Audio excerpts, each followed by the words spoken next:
Kapital bozorida infratuzilma va nazorat tizimi ham takomillashtiriladi. Yangi qonun loyihasi bilan Kastadian markaziy kontragent reyting agentliklari, boshqaruvchi kompaniyalar va o'zini o'zi tartibga soluvchi tashkilotlar kabi institutlarning huquqiy maqomi mustahkamlanadi. Markaziy kontragent kapital bozori vositalari bo'yicha kliringni amalga oshiradi va bitimlarning bajarilishini ta'minlaydi. Xalq tilida aytganda, u xuddi kafil odamdek gap. Siz birjada aksiya sotib olsangiz, sotuvchining aldab ketmasligiga va bitim 100% halol bajarilishiga kafolat beradi. Qimmatli qog'ozlar markaziy depozitariysining vakolatlari ham kengaytiriladi.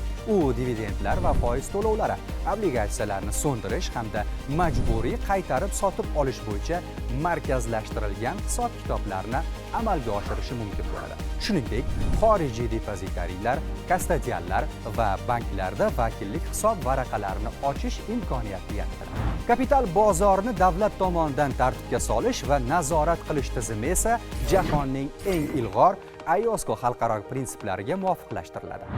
Vakolatli organning nazorat vakolatlari kengaytirilib, ta'sirchan nazorat choralarini, jumladan moliyaviy sanksiyalarni mustaqil qo'llash imkoniyati belgilanadi.